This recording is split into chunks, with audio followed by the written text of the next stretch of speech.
Hi everyone, welcome back to my channel. ഇന്ന് നമ്മൾ നോക്കുന്നത് സക്കുബായി എന്ന ഏകാംഗിയുടെ സമ്മറിയാണ്.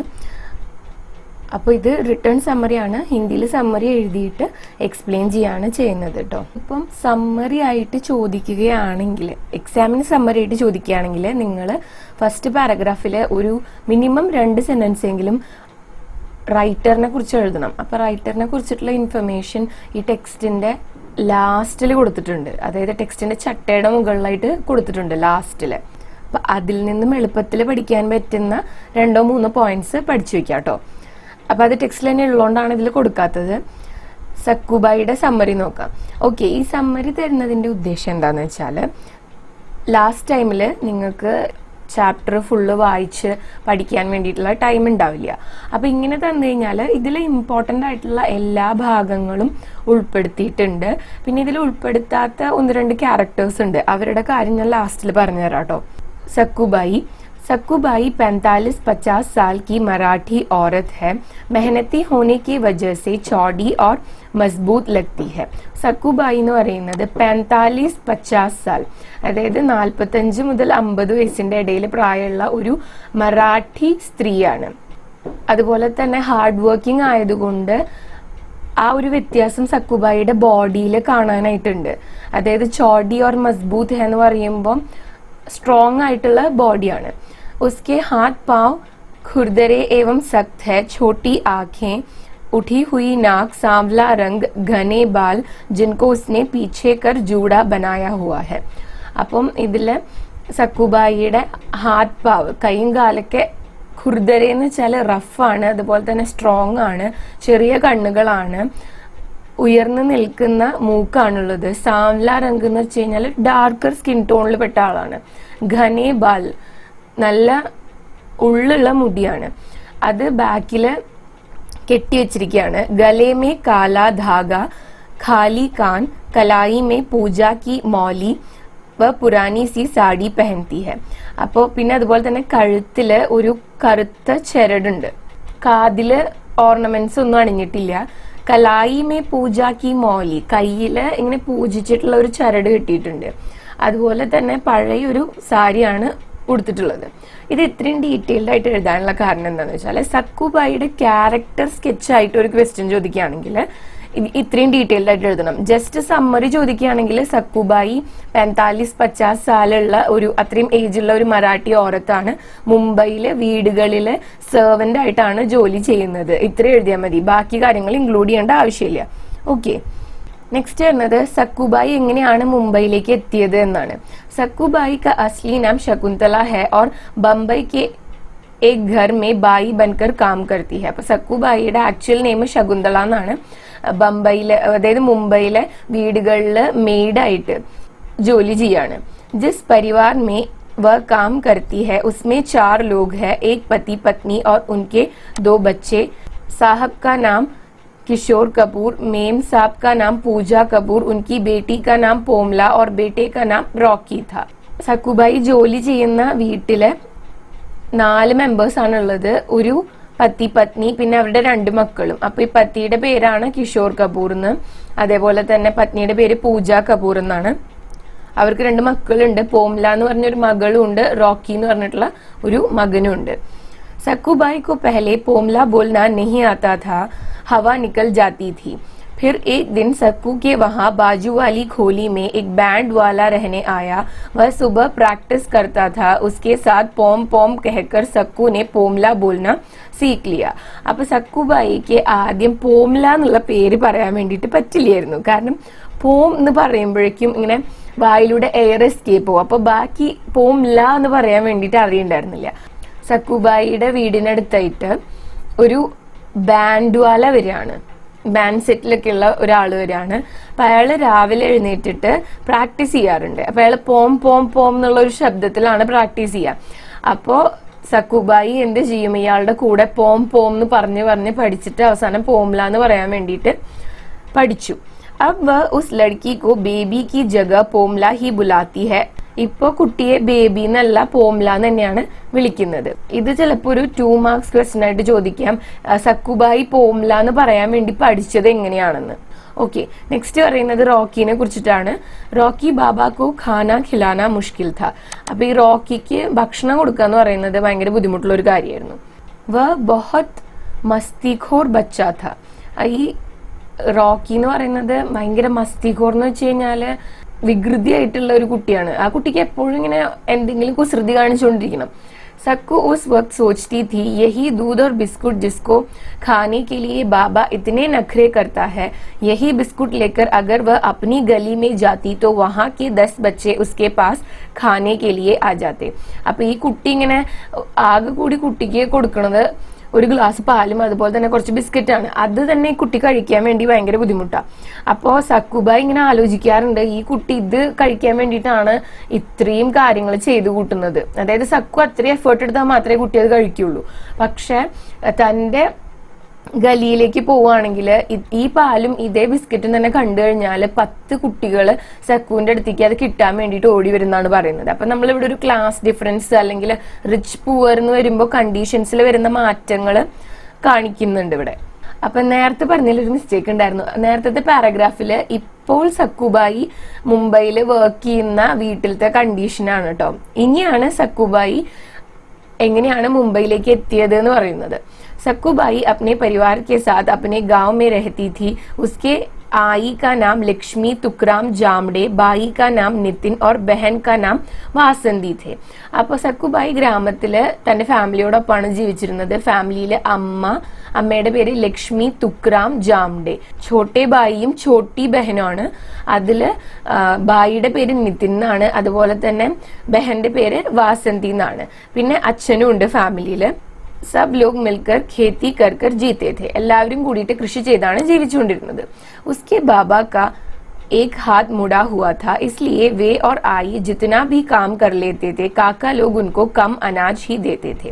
അപ്പോ ഈ സക്കുബായിയുടെ അച്ഛന്റെ ഒരു കൈയിന് പ്രശ്നമുണ്ട്, അത് കുറച്ചിങ്ങനെ വളഞ്ഞിട്ടാണ്. അപ്പം അച്ഛനും അമ്മയും എത്ര കഷ്ടപ്പെട്ട് കൃഷിപ്പണി ചെയ്താലും അച്ഛന്റെ അനുജന്മാര് ലാസ്റ്റ് ഇവരെല്ലാരും കൂടിയിട്ടാണ് ആ ഒരു സ്ഥലത്ത് കൃഷി ചെയ്യണത്. അപ്പം അവിടുന്ന് വിളവെടുപ്പ് കഴിഞ്ഞാല് ഓരോ വീട്ടിലേക്കുള്ളത് ഡിവൈഡ് ചെയ്തെടുക്കുക ചെയ്യുക. ആ സമയത്ത് അച്ഛന്റെ അനിയന്മാര് പറയും, ഈ സക്കുബായിയുടെ അച്ഛന്റെ കൈ ഇങ്ങനെ പ്രശ്നമുള്ളതുകൊണ്ട് അവര് വളരെ കുറച്ചാണ് പണിയെടുക്കുന്നുള്ളൂ, അതുകൊണ്ട് അവരുടെ ഫാമിലിക്ക് കൊടുക്കുന്ന പോർഷൻ കുറവേ ഉണ്ടാവുള്ളൂ. ബാബ ബഹസ് നഹി കർത്തേ थे. അപ്പൊ അച്ഛനാണെങ്കിൽ അതിനോട് തർക്കിക്കാൻ വേണ്ടി പോവാറില്ല. ഇസ്ലിയെ ഘർ കി ഹാലത് ബഹുത് ബുരി थी. അതുകൊണ്ട് തന്നെ ഇവരുടെ വീട്ടിലെ കണ്ടീഷൻ ഭയങ്കര മോശമായിരുന്നു, ഭയങ്കര ദാരിദ്ര്യമായിരുന്നു ഇവർക്ക്. जब दादी के मरने पर नानी और मामा उनके घर आए तब उन्होंने कहा कि आई सक्कू और नितिन उनके साथ बम्बई चले. सक्कू और आई काम पर जाएंगे और नितिन को अंग्रेजी स्कूल में पढ़ाएंगे. सक्कू और वासंती की पढ़ाई लड़की होने के कारण रोक दी गई थी. ऐसे സക്കു നിതിൻ ഓർ ആയി ബംബൈ പਹੁഞ്ചെ. അപ്പോൾ സക്കുബായിയുടെ ദാദി മരിച്ചപ്പോൾ സക്കുബായിയുടെ നാനിയും മാമയും കൂടിയിട്ട് ഇവരുടെ വീട്ടിലേക്ക് വന്നു. വീട്ടിൽ വന്നിട്ട് ഇവിടുത്തെ കണ്ടീഷൻസ് കണ്ടപ്പോൾ അവര് പറഞ്ഞു ആയിയും സക്കും നിതിനും എന്ത് ചെയ്യുക, ബോംബെയിലേക്ക് ഇവരുടെ കൂടെ ഈ നാനിയുടെ മാമയുടെ അടുത്ത് വന്ന് നിൽക്കുക. അപ്പൊ ആയും സക്കും കൂടി ജോലിക്ക് പോയിക്കോളും, നിതിനെ അവിടെ നിർത്തിയിട്ട് ഇംഗ്ലീഷ് മീഡിയത്തിൽ വിട്ട് പഠിപ്പിക്കാന്ന് പറയാണ്. സക്കു അതുപോലെ തന്നെ വാസന്തി ഇവർ രണ്ടുപേരും പെൺകുട്ടികളായതുകൊണ്ട് ഇവരെ സ്കൂളിൽ വിടാറില്ല. അതുകൊണ്ടാണ് ഇവിടെ നിതിനെ പഠിപ്പിക്കണം എന്നുള്ളതൊരു ഇമ്പോർട്ടന്റ് ആയിട്ടുള്ള കാര്യമായിട്ട് പറയുന്നത്. നിതിൻ ആൺകുട്ടി ആയതുകൊണ്ടാണ് നിതിനെ പഠിക്കാൻ വിടുന്നത് പറയുന്നത്. അപ്പൊ ഇതെന്ന് പറഞ്ഞാൽ ആ പണ്ടത്തെ കാലത്തെ അതുപോലെ തന്നെ ഗരീബായിട്ടുള്ള അൺഎഡ്യൂക്കേറ്റഡ് ആയിട്ടുള്ള ഇല്ലിറ്ററേറ്റ് ആയിട്ടുള്ള ആളുകളുടെ ഒരു ചിന്താഗതിയും അതുപോലെ തന്നെ ആ സമയത്തിന്റെ ഒരു പ്രശ്നം കൊണ്ടാണ് ഈ ഒരു കാര്യം ഇവിടെ പറയുന്നത്. അങ്ങനെയാണ് ഈ സക്കുബായും നിതിനും അമ്മയും കൂടിയിട്ട് ബോംബെയിൽ എത്തുന്നത്. സക്കു 7 साल की उम्र से घरों में काम कर रही है. उसकी आई 7-8 घरों में काम करती थी. സക്കുബായി 7 വയസ്സുള്ളപ്പോൾ തൊട്ട് അമ്മയുടെ കൂടെ ജോലിക്ക് പോകുന്നതാണ്. അതുപോലെ തന്നെ അമ്മയും സക്കുവും കൂടിയിട്ട് 7-8 വീട്ടിലൊക്കെയാണ് തുടക്കത്തിലൊക്കെ ജോലി ചെയ്തിരുന്നത്. पहले वे लोग रूंगटा साहब के घर में काम करते थे. वहां पर सुरेखा रानी रहती थी जो करीब 40 साल की थी. वह फिल्मों में नायिका हुआ करती थी. അപ്പോൾ ഇവർ ആദ്യം ജോലി ചെയ്തിരുന്ന ഒരു വീടാണ് റൂങ്ട സാഹബിന്റെ.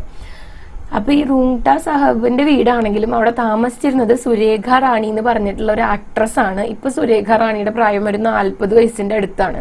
അപ്പൊ മുൻപ് ഫിലിംസിലെ ഹീറോയിൻ ആയിരുന്നു, ഇപ്പോ അങ്ങനെ റോൾസ് ഒന്നും ചെയ്യുന്നില്ല. ഉൻകെ ഘർ മേ ജാക്കർ സക്കു കോ ബഡാ മസ ആതാ था. അപ്പൊ അവരുടെ വീട്ടിൽ പോയാൽ സക്കുവിന് നല്ല സന്തോഷാണ്. ജബ് ബി രാത് കോ സാഹബ് सट्टेबाजी कर कर घर आते थे तो सुरेखा रानी सज धज कर उनका इंतजार करती थी, उनका बहुत ख्याल रखती थी, उनको रिझाने की कोशिश भी करती थी. അപ്പോൾ ഈ റൂങ്ട സാഹബ് ചീട്ടുകളിയൊക്കെ കഴിഞ്ഞ് ഗാംബ്ലിംഗ് ഒക്കെ കഴിഞ്ഞിട്ട് രാത്രി വീട്ടിലേക്ക് വരും. വീട്ടിലേക്ക് വരുന്ന സമയത്ത് ഈ സുരേഖ റാണി ഒരുങ്ങിയിരിക്കും, എന്നിട്ട് വെയിറ്റ് ചെയ്യും, ആള് വരണ വരെ വെയിറ്റ് ചെയ്യും. വന്നു കഴിഞ്ഞാല് നന്നായിട്ട് കെയർ ചെയ്യും. പിന്നെ അത് കൂടാണ്ട് റിജാന എന്ന് വെച്ചാൽ സെഡ്യൂസ് ചെയ്യാന്നാണ്, സെഡ്യൂസ് ചെയ്യാനൊക്കെ വേണ്ടി ശ്രമിക്കും. उस समय सक्कू अपने नानी के घर में रहती थी. एक ही कमरा था. एक दिन आई को रात भर काम के लिए रुकना पड़ा. सक्कू घर आकर थकान के कारण सो गई. അപ്പൊ ആ സമയത്താണെങ്കിൽ ഇവർ ഈ നാനിയുടെ വീട്ടിലാണ് താമസിക്കുന്നത്. നാനിയുടെ വീടെന്ന് പറയുമ്പോഴും വളരെ സൗകര്യമൊന്നുള്ള വീടല്ല, ഒറ്റ ഒരു മുറിയാണ്. അതിലാണ് നാനി, ഛോട്ടെ മാമ, ബഡേ മാമ, പിന്നെ നിതിൻ, ആയി, സക്കു എല്ലാരും താമസിക്കുന്നത്. അപ്പൊ ഒരു ദിവസം അമ്മയ്ക്ക് രാത്രി സ്റ്റേ ചെയ്തിട്ട് ജോലി ചെയ്യേണ്ടി വന്നു. സക്കു ആണെങ്കിൽ ഫുൾ അന്ന് ജോലി ചെയ്ത ക്ഷീണത്തിൽ വന്ന് കിടന്നുറങ്ങി. ഛോട്ടെ മാമാനെ ഉസ്കാ ബലാത്കാർ കർ ദിയ. सुबह जब सक्कू के ड्रेस में खून देखा तो माँ को गुस्सा आया और छोटे मामा को पीटने लगी तो नानी, माँ और दोनों बच्चों को घर से निकाल दिया. നാനി നേന്ന് ആഡ് ചെയ്യണം കേട്ടോ ഇവിടെ, നാനി നേന്നുണ്ട്. അപ്പോ സക്കു അങ്ങനെ ഉറങ്ങിപ്പോയി.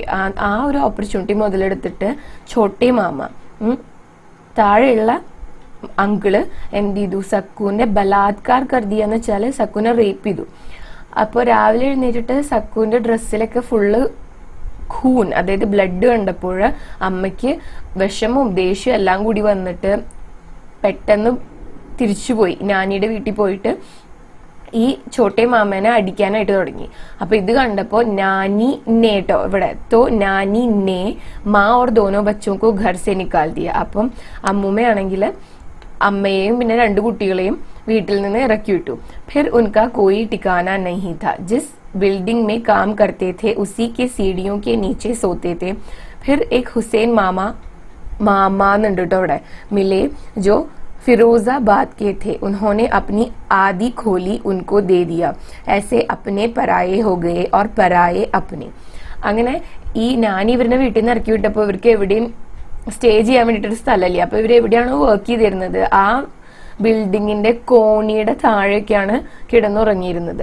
അങ്ങനെ ഒരു ദിവസം ഒരു ഫിറോസാബാദിൽ നിന്നും വന്നിട്ടുള്ള ഹുസൈൻ എന്ന് പറഞ്ഞിട്ടുള്ള ഒരാളെ കാണുകയാണ്. അപ്പൊ ഇവരുടെ ഒരു അവസ്ഥ കണ്ടിട്ട് അയാള് തന്റെ ഖോലിയുടെ പകുതി ഇവർക്ക് താമസിക്കാൻ വേണ്ടിയിട്ട് കൊടുക്കുകയാണ്. അങ്ങനെ അപ്പനെ പരായെ ഹുഗയെ ഓർ പരായെ അപ്പനെ എന്ന് പറഞ്ഞാല് സ്വന്തക്കാര് അന്യരായിട്ട് മാറി, അന്യര് സ്വന്തക്കാരായിട്ട് മാറി എന്നുള്ളതാണ്. അപ്പൊ ഈ ഒരു സ്റ്റേറ്റ്മെന്റും ഈ ഒരു ഇൻസിഡന്റും ഓർത്തു വെക്കണം. കാരണം 5 മാർക്സിന്റെ ക്വസ്റ്റ്യനിൽ ഇങ്ങനെ ചിലപ്പോൾ ചോദിക്കാം, സക്കുബായി എന്ന് പറയുന്ന ഒരു ഏകാംഗിയില് ഇങ്ങനെ ഒരു സ്റ്റേറ്റ്മെന്റ് പറയുന്നുണ്ട്, ऐसे अपने पराये हो गए और पराये अपने എന്ന്. അപ്പൊ അത് ജസ്റ്റിഫൈ ചെയ്യാൻ വേണ്ടിയിട്ട്, അത് എക്സ്പ്ലെയിൻ ചെയ്യാൻ വേണ്ടിയിട്ടൊക്കെ ചോദിക്കാം. അപ്പോൾ ഈ ഒരു ഇൻസിഡന്റും പിന്നെ ഈ ഫിറോസാബാദിലെ ഈ ഹുസൈൻ മാമ ഇവർക്ക് ഖോലിയിൽ താമസിക്കാൻ വേണ്ടി സമ്മതിക്കുന്നത് വരെയുള്ളത് എഴുതണം കേട്ടോ. എന്നിട്ട് കൺക്ലൂഡിംഗ് സ്റ്റേറ്റ്മെന്റ് ആയിട്ട് ഈ ഒരു സ്റ്റേറ്റ്മെന്റ് കൊടുക്കാം. नेक्स्ट, सक्कू जवान हो चुकी थी तो उसकी शादी करा दी गई. उसके पति का नाम यशवंत घाग था. वह थाने की चुंगी पर काम करता था. ഇപ്പൊ സക്കു വലുതായി ഒരു യുവതിയായി മാറിയിരിക്കുകയാണ്. അതുകൊണ്ട് സക്കുവിന്റെ വിവാഹം നടത്തി. സക്കുവിന്റെ പതിയുടെ പേര് യശ്വന്ത് ഘാഗ് എന്നായിരുന്നു. യശ്വന്ത് ഈ ടാക്സിന്റെ ഓഫീസിലാണ് വർക്ക് ചെയ്തുകൊണ്ടിരുന്നത്. महीने में 2-2.5 हजार कमा लेता था. शादी की पहली रात ही उसने सक्कू से कहा, मैं ऊपर की कमाई से घर नहीं चलाऊंगा. उसका पति बहुत अच्छा था मगर उसका एक दूसरी औरत के साथ चक्कर चल रहा था. ഇനിയിപ്പം സക്കുവിന്റെ മാരീഡ് ലൈഫിനെ കുറിച്ചിട്ടാണ് പറയുന്നത്. അപ്പം സക്കുവിന്റെ ഹസ്ബൻഡിന് മന്ത്ലി ഒരു 2,500 സാലറി ആയിട്ട് കിട്ടാറുള്ളത്. അതായത് 2,000 to 2,500 റുപ്പീസ് ഒക്കെയാണ് കിട്ടുന്നത്. അപ്പോൾ ഫസ്റ്റ് നൈറ്റിൽ തന്നെ യശ്വന്ത് പറഞ്ഞത് എന്താണെന്ന് വെച്ചാൽ, ഞാൻ ഒരിക്കലും കൈക്കൂലി കിട്ടുന്ന പൈസ കൊണ്ട് ജീവിക്കാനായിട്ട് ആഗ്രഹിക്കുന്നില്ല, ഞാൻ അതൊരിക്കലും ചെയ്യില്ല എന്നുള്ളതാണ്. അപ്പോൾ യശ്വന്ത് വളരെ നല്ലൊരു വ്യക്തിയായിരുന്നു. പക്ഷെ എന്താണ് പ്രശ്നം എന്ന് വെച്ച് കഴിഞ്ഞാൽ, ആൾക്ക് വേറൊരു ലേഡിയുമായിട്ട് അഫെയർ ഉണ്ടായിരുന്നു, ഒരു എക്സ്ട്രാ മാരിറ്റൽ അഫെയർ ഉണ്ടായിരുന്നു. രാംപ്രസാദ് മിശ്ര की पत्नी मिश्राइन, अगर 2 दिन यशवंत उसके घर नहीं जाता तो वह भागी भागी सक्कू के घर आती. इस बीच सक्कू की एक बेटी हुई साइली. അപ്പം ഈ അഫെയർ ഉള്ള സ്ത്രീയുടെ ബാക്ക്ഗ്രൗണ്ടാണ് പറയുന്നത്. രാംപ്രസാദ് മിശ്ര എന്ന് പറഞ്ഞ ഒരാളുടെ വൈഫാണ് ഈ ലേഡി. അപ്പോൾ മിശ്രയുടെ വൈഫായതുകൊണ്ട് മിശ്ര എന്ന് പറയുന്നു. 2 ദിവസം യശ്വന്ത് അവരുടെ വീട്ടിലേക്ക് പോയില്ലെങ്കിൽ യശ്വന്തിനെ അന്വേഷിച്ചിട്ട് ഈ സ്ത്രീ ഇവരുടെ വീട്ടിലേക്ക് വരും. ഇതിന്റെ ഇടയിലാണ് സായിലി ജനിക്കുന്നത്. ഇനി ഈ സായിലിക്ക് ഈ ഒരു പേര് ഇട്ടതിന്റെ ഒരു കാരണമുണ്ട്. സക്കുബായി സായിബാബയുടെ വലിയൊരു ഭക്തയാണ്. അപ്പൊ ഈ സായിലി ജനിക്കുന്നത് ഗുരുവാറിനാണ്, തേഴ്സ്ഡേ ആണ്. അതുകൊണ്ട് കുട്ടിക്ക് സായിലി എന്ന് പേരിട്ടതാണ്. मगर कुछ समय बाद मिश्राइन को यशवंत से अच्छा और अमीर शंभू नारियल वाला मिल गया था. तब जाके यशवंत के सर से उसका जादू उतरा. अब उसके पास बीवी बच्ची के लिए ज्यादा समय और पैसे थे. बच्ची को अंग्रेजी स्कूल में पढ़ाते थे. അങ്ങനെ ഈ ഒരു ലേഡി മിശ്രായിന് കുറച്ചു കാലം കഴിഞ്ഞപ്പോൾ യശ്വന്തിനേക്കാളും കേപ്പബിൾ ആയിട്ടുള്ള ഒരാളെ കിട്ടി, ശംഭു നാരിയൽവാല. അപ്പോൾ ഈ ലേഡി അയാളുടെ കൂടെ പോവാണ്. ആ സമയത്താണ് യശ്വന്തിനെ ഇതിൽ നിന്നൊക്കെ വിട്ട് മാറിയല്ലോ. അപ്പൊ യശ്വന്തിന്റെ കയ്യില്, അപ്പോൾ യശ്വന്തിന്റെ അടുത്ത് കൂടുതൽ ടൈമും ഉണ്ട്, കൂടുതൽ പൈസ ഉണ്ട് ഈ വൈഫിനെയും കുട്ടീനെയൊക്കെ നോക്കാൻ വേണ്ടിയിട്ട്. അങ്ങനെ സായിലിനെ അവരൊരു ഇംഗ്ലീഷ് മീഡിയം സ്കൂളിൽ ചേർക്കാണ്. एक दिन गांव से खबर आई, बाबा बहुत बीमार है. सक्कू आई, नितिन, यशवंत आदि गांव पहुंचे. वासंती वहां नहीं थी. खबर मिली कि वह अहमद रिक्शा वाले के साथ भाग गई है. അങ്ങനെ കുറച്ച് നാൾ കഴിഞ്ഞപ്പോൾ ഗ്രാമത്തിൽ നിന്നും ഇൻഫർമേഷൻ കിട്ടി സക്കുബായിയുടെ അച്ഛന് തീരെ വയ്യാന്ന്. അപ്പം ആയി, നിതിൻ, സക്കുബായി, പിന്നെ യശ്വന്ത്, സായിലി ഇവരെല്ലാരും കൂടിയിട്ട് ഗ്രാമത്തിലേക്ക് പോവാണ്. അവിടെ ചെല്ലുമ്പോൾ അച്ഛൻ ഒറ്റയ്ക്കാണ്, വാസന്തിനെ കാണാനില്ല. അപ്പൊ വാസന്തി എവിടെ പോയി എന്ന് അന്വേഷിക്കുമ്പോൾ മനസ്സിലാവുന്നത് അഹമ്മദ് റിക്ഷാവാലയുടെ കൂടെ ഓടിപ്പോയി എന്നാണ്. कुछ ही दिनों में बाबा की मौत हो गई. कुछ दिनों तक वे लोग गांव में रहे, फिर लौट आए. അങ്ങനെ കുറച്ച് ദിവസം കഴിഞ്ഞപ്പോഴേക്കും അച്ഛൻ മരിച്ചു പോവാണ്. അത് കഴിഞ്ഞിട്ട് കുറച്ച് നാൾ ഇവർ ഗ്രാമത്തിൽ നിന്നു. അത് കഴിഞ്ഞിട്ട് അവർ തിരിച്ചു വരികയാണ്. फिर एक दिन थानेदार ने आकर सक्कू के दरवाजे पर आवाज दिया. उनकी बातें सुन सक्कू दंग रह गई. അങ്ങനെ ഒരു ദിവസം ഇവര് ഗ്രാമത്തിൽ നിന്ന് തിരിച്ചു വന്നു. അങ്ങനെ ഒരു ദിവസം രാത്രി പോലീസ് സ്റ്റേഷനിൽ നിന്ന് ആൾക്കാർ വന്നിട്ട് സക്കുബായിയുടെ ഡോറിൽ മുട്ടാണ്. അപ്പോൾ അവര് പറഞ്ഞ കാര്യം കേട്ടപ്പോൾ സക്കുബായി ഷോക്ക്ഡ് ആയിട്ട് നിന്നു. വാസന്തി ने सुसाइड कर लिया है. वह कमाटीपुरा में धंधा करती थी. അപ്പോൾ വാസന്തിനെ കുറിച്ചിട്ട് കാര്യമായിട്ടുള്ളൊരു ഇൻഫർമേഷൻ ഒന്നും ഇവർക്ക് ഉണ്ടായിരുന്നില്ല. അങ്ങനെ വാസന്തി സൂസൈഡ് ചെയ്തു എന്ന് പറഞ്ഞിട്ടാണ് അവർ റിപ്പോർട്ട് ചെയ്യണത്. കമാട്ടിപുര മേ ധന്ദ കർത്തി തീ എന്ന് വെച്ച് കഴിഞ്ഞാൽ കമാട്ടിപുരയിലെ ഒരു പ്രോസ്റ്റിറ്റ്യൂട്ട് ആയിരുന്നു വാസന്തി. എന്നിട്ട് വാസന്തി സൂസൈഡ് ചെയ്തു. तो वे लोग जाकर उसका शव ले आए और क्रियाक्रम कर लिया. सक्कू और माँ बहुत दुखी थे. सक्कू की तकलीफें यही तक सीमित नहीं थी. അങ്ങനെ ഇവര് പോയി വാസന്തിയുടെ ബോഡി വാങ്ങി അതിന്റെ എല്ലാ ക്രിയകളും എല്ലാതും നടത്തി. എന്നിട്ട് ഇവര് തിരിച്ച് വീട്ടിലേക്ക് പോന്നു. സക്കുബായും അതുപോലെ തന്നെ അമ്മയും വളരെയധികം വിഷമത്തിലായിരുന്നു. പക്ഷെ സക്കുവിന്റെ വിഷമങ്ങൾ ഇവിടത്തോടെ തീരുന്നില്ല. കുച്ച് സാൽ ബീത് ഗയേ. യശ്വന്ത് സദാ ബിമാർ ഹോനെ ലഗ. ഡോക്ടർ കെ പാസ് ലേ ഗയേ തോ പതാ ചല ഉസെ എയ്ഡ്സ് ഹെ. അങ്ങനെ കുറച്ചു കൊല്ലം കഴിഞ്ഞു. യശ്വന്ത് ആണെങ്കിൽ സ്ഥിരമായിട്ട് യശ്വന്തിന് വയ്യാതെയാവാണ്, ഹെൽത്ത് മോശമായിക്കൊണ്ടിരിക്കുകയാണ്. ഡോക്ടറെ അടുത്ത് പോയപ്പോഴാണ് മനസ്സിലായത് യശ്വന്തിന് എയ്ഡ്സ് ആണെന്ന്. സൗഭാഗ്യ കി ബാത് യഹ് थी कि സായിലി और सक्कू इससे बच गए थे. എന്നാൽ ഒരു ഭാഗ്യം എന്ന് പറയാം, സായിലിക്കും സക്കൂനും ഈ ഒരു ഡിസീസ് വന്നിട്ടില്ല. നിങ്ങൾക്കറിയാലോ, എയ്ഡ്സ് എന്ന് പറയുന്നത് സെക്ഷുവലി ട്രാൻസ്മിറ്റഡ് ഡിസീസ് അല്ലേ. അപ്പൊ ഹസ്ബൻഡ് ഉണ്ടെങ്കിൽ വൈഫിനും കുട്ടിക്കും ഉണ്ടാവാനുള്ള പ്രോബബിലിറ്റി കൂടുതലാണ്. പക്ഷെ ഇവിടെ ഇവർ ടെസ്റ്റ് ചെയ്ത് നോക്കിയപ്പോൾ മനസ്സിലായത് സായിലിക്കും അതുപോലെ തന്നെ സക്കൂനും എയ്ഡ്സ് ഇല്ല എന്നാണ്, യശ്വന്തിന് മാത്രമേ ഉള്ളൂ. यशवंत बहुत हताश हो चुका था. बार बार कहता था कि यह उसके बुरे कर्मों का फल है. അപ്പോൾ യശ്വന്തിന്റെ കണ്ടീഷൻ വളരെ മോശമായിക്കൊണ്ടിരിക്കുകയാണ്, വളരെ നിരാശയിലാണ്. എന്നിട്ട് യശ്വന്ത് എപ്പോഴും പറയും ഇത് ഞാൻ ചെയ്ത തെറ്റുകളുടെ ഫലമാണ് എന്ന്. वह ज्यादा से ज्यादा 6 महीने जिंदा रह सकता था। वह अपना आखिरी वक्त अपने गांव में बिताना चाहता था। वह गांव में था तभी उसकी मौत हुई और उसके बड़े भाई ने सारे क्रियाक्रम कर लिए. അപ്പോൾ യശ്വന്തിനാണെങ്കിൽ ഇനി ഒരു 6 മാസം കൂടിയാണ് ജീവിക്കാൻ പറ്റുള്ളൂ എന്ന് ഡോക്ടേഴ്സ് പറഞ്ഞിട്ടുണ്ടായിരുന്നു. അപ്പോൾ തൻ്റെ ലാസ്റ്റ് മൊമെന്റ്സ് യശ്വന്ത് മുംബൈയിലല്ല സ്പെൻഡ് ചെയ്യാൻ ആഗ്രഹിച്ചത്, തൻ്റെ ഗ്രാമത്തിലാണ്. അപ്പോൾ അവിടെ തിരിച്ചുപോയി. യശ്വന്തിന്റെ വീട്ടിൽ വേറെ ആരും ഇല്ല, ആകെ ഒരു ചേട്ടൻ മാത്രമാണ് ഉള്ളത്. അങ്ങനെ ആ ഗ്രാമത്തിലുള്ളപ്പോൾ യശ്വന്ത് മരിക്കുകയാണ്. ഈ ചേട്ടനാണ് എല്ലാ ക്രിയാകർമ്മൊക്കെ ചെയ്യുന്നത്. സക്കു और साइली गांव गई, जेठ को संस्कार के पैसे दिए और लौट आए. അങ്ങനെ സക്കും സായിലിയും എവിടേക്ക് പോയി? ഗ്രാമത്തിലേക്ക് പോയി. അപ്പൊ ജേട്ടാണല്ലോ എല്ലാ കാര്യങ്ങളും ചെയ്തത്. അപ്പൊ അതിന് ചെലവായിട്ടുള്ള എമൗണ്ട് ജേട്ട് എന്ന് വെച്ച് കഴിഞ്ഞാല് ഹസ്ബൻഡ് ചേട്ടനെയാണ് ജേട്ട് എന്ന് പറയാ. അപ്പം ജേട്ടിന് ആ ഒരു എമൗണ്ട് ഒക്കെ ഹാൻഡ് ഓവർ ചെയ്തിട്ട് സക്കുബായും സൈലിയും തിരിച്ച് മുംബൈയിലേക്ക് വരികയാണ്. ഇതൊക്കെ ഇപ്പൊ പാസ്റ്റിനെ കുറിച്ചാണ് സക്കുബായി പറഞ്ഞുകൊണ്ടിരിക്കുന്നത്. ഇനി ഇപ്പോ സായിലി സക്കു എങ്ങനെയാണ് ജീവിക്കുന്നത് എന്നുള്ള കാര്യമാണ് നെക്സ്റ്റ് പറയുന്നത്. अब साइली बड़ी हो गई है, पढ़ने में बहुत तेज है, 12वीं और बीकॉम में फर्स्ट क्लास आई थी उसकी. അപ്പോൾ ഇപ്പൊ സായിലി വലുതായി, പിന്നെ പഠിക്കാൻ നല്ല മിടുക്കിയാണ്. അതുപോലെ തന്നെ +2-ലും ബികോമിനും ഫസ്റ്റ് ക്ലാസ് കിട്ടിയിട്ടുണ്ട്. ഞാൻ നേരത്തെ പറഞ്ഞല്ലോ ഇത് ഇപ്പോഴത്തെ ഒരു കോണ്ടെക്സ്റ്റിൽ എഴുതിയിട്ടുള്ളതല്ല. കാരണം ഇപ്പോൾ ഈ ഫസ്റ്റ് ക്ലാസ് എന്നൊന്നും നമ്മൾ നോർമലി യൂസ് ചെയ്യാറില്ല അല്ലേ. നമ്മൾ പെർസെൻറ്റേജും ഗ്രേഡൊക്കെയാണ് റിസൾട്ടിനെ ഡിനോട്ട് ചെയ്യുക. അപ്പൊ ആ ഫസ്റ്റ് ക്ലാസ് എന്നൊക്കെ യൂസ് ചെയ്തിരുന്ന സമയത്താണ് ഈ ഒരു ഏകാംഗി എഴുതിയിട്ടുള്ളത്. ഓക്കെ, അപ്പൊ ഫസ്റ്റ് ക്ലാസ് ഉണ്ടായിരുന്നു +2-നും ബികോമിനൊക്കെ. അന്ന് എന്ന് പറഞ്ഞാൽ വലിയൊരു കാര്യമാണ് ഫസ്റ്റ് ക്ലാസ് കിട്ടുക എന്നൊക്കെ പറഞ്ഞാൽ. അങ്ങനെ അന്ന് ഫസ്റ്റ് ക്ലാസ് ഒക്കെ കിട്ടിയിട്ടുണ്ട് സായിലിക്ക്. ന്യൂസ് പേപ്പർ മേ ഫോട്ടോ छपी थी उसकी. അപ്പോൾ ന്യൂസ് പേപ്പറിലാണെങ്കിൽ ഫോട്ടോ ഒക്കെ വന്നിട്ടുണ്ടായിരുന്നു.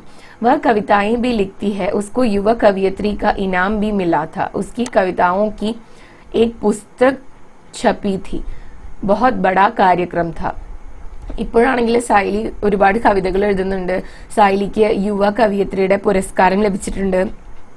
സായിലിയുടെ എല്ലാ കവിതകളും ഒരു കമ്പൈൽ ചെയ്തിട്ട് ഒരു ബുക്ക് ഇറക്കിയിട്ടുണ്ട്. അതിന്റെ ഒരു പ്രോഗ്രാം ഉണ്ടായിരുന്നു. ഈ ബുക്ക് ഇറക്കുന്നതിന്റെ ഒരു പ്രോഗ്രാം ഉണ്ടായിരുന്നു. വലിയൊരു പ്രോഗ്രാം ആയിരുന്നു അത്. വഹാ പർ സക്കു ബി थी. സായിലി ने अपनी माँ के लिए कविता सुनाई. അപ്പൊ ആ ഒരു പ്രോഗ്രാമിൽ സക്കുബായി ഉണ്ടായിരുന്നു. സായിലി തന്റെ അമ്മയ്ക്ക് വേണ്ടിയിട്ട് ഒരു കവിത ചൊല്ലി കേൾപ്പിച്ചു. उस कविता का सार था कि माँ के साथ बहुत अन्याय हुआ है, उन्हें कई बुरे हालातों से गुजरना पड़ा है, मगर अब अच्छे दिन आए हैं, उन सबको सुधारने के दिन आए हैं. माँ पढ़ना चाहती है तो പഠോ नहीं तो आराम करो, तुमने बहुत मेहनत कर लिया. അപ്പോൾ ഈ കവിതയുടെ ഒരു ആശയം എന്താന്ന് വെച്ച് കഴിഞ്ഞാൽ അമ്മയുടെ അടുത്ത് അമ്മയ്ക്ക് ഒരുപാട് അന്യായങ്ങൾ സഹിക്കേണ്ടി വന്നിട്ടുണ്ട്, ഒരുപാട് മോശമായിട്ടുള്ള സിറ്റുവേഷൻസിലൂടെ കടന്നു പോകേണ്ടി വന്നിട്ടുണ്ട്. പക്ഷെ ഇപ്പോൾ നമ്മുടെ കണ്ടീഷൻസ് മാറിയിരിക്കുകയാണ്, എല്ലാം ഇംപ്രൂവ് ചെയ്യാൻ നമുക്ക് പറ്റും. അമ്മയ്ക്ക് പഠിക്കാൻ ആഗ്രഹമുണ്ടെങ്കിൽ ഈ പ്രായത്തിലായാലും പഠിക്കാം, അതല്ലെങ്കിൽ റെസ്റ്റ് ചെയ്യാം. ഇനി അമ്മ ജോലിക്ക് പോകണ്ടെന്നാണ് ഉദ്ദേശിക്കുന്നത്. അപ്പൊ തുമ്നെ ബഹുത് മെഹനത് കർ ലിയ, അമ്മ ഒരുപാട് ഹാർഡ് വർക്ക് ചെയ്ത് കഴിഞ്ഞിരിക്കുന്നു. ഓൾറെഡി ആ ഹാർഡ് വർക്ക് ചെയ്ത് തീർന്നിരിക്കുന്നു. ഇനി ഹാർഡ് വർക്ക് ചെയ്യേണ്ട സമയമല്ല, ഇനി റെസ്റ്റ് ചെയ്യേണ്ട സമയമെന്നാണ് ആ ഒരു കവിതയിലൂടെ അതിന്റെ ഒരു ആശയം, കവിതയുടെ ആശയം. കവിത സുൻകർ സക്കു ബഹുത് ഖുഷ് ഹുയി, വ ഏക് ബദലാവ് ലാ പായി, ഇസ് ബാത് കി ഖുഷി തി. ഈ കവിത കേട്ടപ്പോൾ സക്കുവിന് വളരെയധികം സന്തോഷം തോന്നി. കാരണം തനിക്ക് ഒരു മാറ്റം കൊണ്ടുവരാൻ പറ്റി എന്നതിന്റെ സന്തോഷമായിരുന്നു അത്. वह खुद उस माँ की बेटी है जिसने पढ़ने की इच्छा जताने पर अपनी बेटी को थप्पड़ मारा. അതായത് സക്കു എന്ന് പറയുന്നത് ആ അമ്മയുടെ മകളാണ്. ആരുടെ മകളാണോ തനിക്ക് പഠിക്കണം എന്ന ആഗ്രഹം പറഞ്ഞപ്പോൾ ഉസേ थप्पड़ मारा. थप्पड़ मारा എന്ന് വെച്ച് കഴിഞ്ഞാല് സ്ലാപ്പ് ചെയ്യുക, മുഖത്തടിക്കുക. അതായത് പണ്ട് സക്കു സ്കൂളിൽ പോകണമെന്ന് പറഞ്ഞ സമയത്ത് അമ്മ, സക്കുവിന്റെ അമ്മായി ലക്ഷ്മിബായി ഉണ്ടല്ലോ, സക്കുവിന് മുഖത്തൊരൊറ്റ അടി വെച്ചു കൊടുക്കുകയാണ് ചെയ്തത്. കാരണം അന്ന് എന്താണ്, പെൺകുട്ടികളെ പഠിക്കാൻ വിടേണ്ട ആവശ്യമില്ല എന്നുള്ളൊരു ചിന്തയായിരുന്നു. पर वह जब माँ बनी तो अपनी बेटी को इस काबिल बना पाई कि वह खुद पढ़ लिख कर अपने लिए एक नाम कमाए. അപ്പം അങ്ങനത്തെ ഒരു അമ്മയുടെ മകളാണ് സക്കു. പക്ഷെ സക്കുവിന് ഒരു മകളുണ്ടായപ്പോൾ, സക്കു ഒരു അമ്മയായപ്പോൾ സക്കു എന്താ ചെയ്തതെന്ന് വെച്ചാൽ തന്റെ മകളെ നല്ല രീതിയിൽ പഠിപ്പിച്ചു. എന്നിട്ട് ഇസ് കാബിൽ ബനാദിയ, അതായത് ഇത്രയും ഒരു ഈ ഒരു നിലയിൽ എത്തിച്ചു. कि वह खुद पढ़ लिख कर अपने लिए एक नाम कमाए. അതായത് ഈ മകള് സ്വയം പഠിച്ച് തനിക്ക് വേണ്ടി ഒരു പേരുണ്ടാക്കാൻ സാധിക്കുമെന്നുള്ള ഒരു നിലയിൽ എത്തിച്ചു തന്റെ മകളെ. और साइली भी एक अच्छी बेटी बनी है क्योंकि वह अपनी माँ की तकलीफों को समझती है और अब उनको एक आराम की जिंदगी देना चाहती है, उनकी सारी इच्छाएं पूरी करना चाहती है. സായിലിയും ഒരു നല്ല മകളാണ്. കാരണം എന്താന്ന് വെച്ചാൽ അമ്മ നേരിടേണ്ടി വന്ന പ്രശ്നങ്ങളൊക്കെ മനസ്സിലാക്കുകയും ഇനി അമ്മ വർക്ക് ചെയ്യേണ്ട ആവശ്യമില്ല, ഇനി അമ്മ ബുദ്ധിമുട്ടേണ്ട ആവശ്യമില്ല എന്ന് പറഞ്ഞ് മനസ്സിലാക്കി ഇനി അമ്മയ്ക്കൊരു റെസ്റ്റ് കൊടുക്കണമെന്ന് ആഗ്രഹിക്കുകയും അമ്മയുടെ ആഗ്രഹങ്ങൾ നടത്തി കൊടുക്കണമെന്ന് ആഗ്രഹിക്കുകയും ചെയ്യുന്ന ഒരു മകളാണ് സായിലി. അപ്പൊ ഇത്രയാണ് സക്കുബായിയുടെ സമ്മറി. ഇനി ഞാൻ നേരത്തെ പറഞ്ഞു കുറച്ച് ക്യാരക്ടേഴ്സും കൂടി ഇതിൽ പറയുന്നുണ്ടെന്ന്. അതിലൊരു ഷെഹനാസ് എന്ന് പറഞ്ഞൊരു ലേഡീനെ കുറിച്ച് പറയുന്നുണ്ട്. ഈ ഷെഹനാസ് ഫുൾ ടൈം പർദ്ദയൊക്കെ ഇട്ടിട്ട് നമാസൊക്കെ വായിച്ച് അങ്ങനെ ഫുൾ ഭക്തി ആയിട്ട് മുന്നോട്ട് പോയിരുന്ന ഒരാളായിരുന്നു. പക്ഷെ എന്താ ഉണ്ടായെന്ന് വെച്ച് കഴിഞ്ഞാല് ഈ ഷെഹനാസിന്റെ ഹസ്ബൻഡ് പെട്ടെന്ന് ഒരു ആക്സിഡന്റിൽ മരിക്കുകയാണ്. അപ്പൊ സക്കുബായി ചിന്തിക്കേണ്ടത് എന്താന്ന് വെച്ചാൽ ഇത്രയും ഭക്തിയും കാര്യങ്ങളൊക്കെ ഉണ്ടായിട്ടും എങ്ങനെയാണ് ഇത്രയും അൺഫോർച്ചുനേറ്റ് ആയിട്ടുള്ള ഒരു കാര്യം ഈ ഷെഹനാസ് എന്ന് പറഞ്ഞ ആ ഒരു മാഡത്തിന് സംഭവിച്ചത് എന്നാണ്. അപ്പൊ ഈ ഷെഹനാസ് മാഡം അതിന് ഒരു റിപ്ലൈ ആയിട്ട് കൊടുക്കാറുള്ളത് അദ്ദേഹത്തിന് ദൈവം നേരത്തെ വിളിക്കാനുള്ള കാരണം ഇവിടത്തേനേക്കാളും അത്യാവശ്യം അദ്ദേഹത്തെ കൊണ്ട് ദൈവത്തിന് അവിടെ ഉണ്ടാവുമെന്നാണ്. അപ്പോൾ ഈ പർദ്ദയെല്ലാം ഇട്ട് ഉള്ളിൽ ഒതുങ്ങിക്കൂടി ജീവിച്ചിരുന്ന ഒരു സ്ത്രീയാണ്. പക്ഷെ ഈ ഹസ്ബൻഡ് മരിച്ചതിന് ശേഷം അവരുടെ ഫാമിലിക്ക് ജീവിക്കണമല്ലോ. അപ്പം ഈ ഹസ്ബൻഡിന് ഒരു ഷോപ്പ് ഉണ്ടായിരുന്നു. ആ മാർക്കറ്റിൽ എന്ന് പറഞ്ഞു കഴിഞ്ഞാൽ സ്ത്രീകളൊന്നും ഒരു ഷോപ്പ് നടത്തുന്നില്ല, പുരുഷന്മാർ മാത്രം ഉള്ള ഒരു മാർക്കറ്റാണ്. അവിടെ പോയിട്ട് തന്റെ ഹസ്ബൻഡിന്റെ ബിസിനസ് നല്ല രീതിയിൽ മുന്നോട്ട് കൊണ്ടുപോവുകയാണ് ഈ ഒരു സ്ത്രീ ചെയ്യുന്നത്. അങ്ങനെ ഒരു സ്റ്റോറി ഇടയിലൊന്ന് പറഞ്ഞു പോകുന്നുണ്ട്. പിന്നെ ഒരു ഖന്ന മാഡത്തിനെ കുറിച്ച് പറയുന്നുണ്ട്. ഈ ഖന്ന മാഡം എന്ന് പറയുന്നത് സക്കുബായി ഇപ്പൊ വർക്ക് ചെയ്യുന്ന ആ വീടുണ്ടല്ലോ, ഈ കപൂർസിന്റെ വീട്, അവരുടെ നെയ്ബറാണ്. അപ്പോൾ അവരുടെ വീട്ടിലൊരു പാർട്ടി വയ്ക്കുന്ന സമയത്ത് ഈ ഖന്ന സാബു വന്നിട്ട് പൂജ കപൂറിന്റെ ഒരു അങ്കൂട്ടി, ഹീരേക്ക് അങ്കൂട്ടി, അതായത് ഒരു ഡയമണ്ട് റിങ് എടുത്ത് മോഷ്ടിച്ചു കൊണ്ടുപോകാൻ നോക്കാണ്. എന്നിട്ട് സക്കു ഈ ഖന്ന മേം സാബിനെ ട്രിക്ക് ചെയ്ത് ആ റിങ് തിരിച്ച് എടുക്കുന്നു. എന്നാൽ ഖന്ന മേം സാബിനെ എക്സ്പോസ് ഒന്നും ചെയ്യണില്ല പാർട്ടിയിലത്തെ ആൾക്കാരുടെ മുന്നിൽ, കാരണം അവര് ഭയങ്കര ഇൻഫ്ലുവൻഷ്യൽ ആയിട്ടുള്ള സ്ത്രീയായിരുന്നു. അങ്ങനെ ഒരു ഭാഗം കൂടി, അതായത് സക്കുവിന്റെ ഒരു കഴിവ് കൊണ്ട് കാര്യങ്ങൾ നല്ല രീതിയിൽ ഹാൻഡിൽ ചെയ്യാൻ പറ്റി എന്നുള്ളത് അവിടെ കാണിക്കുന്നുണ്ട്. അപ്പൊ ഈ ഒരു ചാപ്റ്ററിൽ ഇത്രയൊക്കെ തന്നെ ഉള്ളൂ. ഇമ്പോർട്ടന്റ് ആയിട്ടുള്ള കാര്യങ്ങളാണ് ഈ റിട്ടേൺ നോട്ട്സിൽ തന്നിട്ടുള്ളത്, അല്ലാണ്ട് എക്സ്ട്രാ വരുന്ന കാര്യങ്ങളാണ് ഇപ്പോൾ ഞാൻ പറഞ്ഞ് അവസാനിപ്പിച്ചത് കേട്ടോ. അപ്പോൾ ഈ വീഡിയോ നിങ്ങൾക്ക് യൂസ്ഫുൾ ആയി എന്ന് കരുതുന്നു. യൂസ്ഫുൾ ആയിട്ടുണ്ടെങ്കിൽ വീഡിയോ ലൈക്ക് ചെയ്യുക, ചാനൽ സബ്സ്ക്രൈബ് ചെയ്യുക, ആൻഡ് അതുപോലെ എന്തെങ്കിലും സജഷൻസ് ഉണ്ടെങ്കിൽ കോമെന്റ്സിൽ എഴുതാം കേട്ടോ. And thanks for watching the video.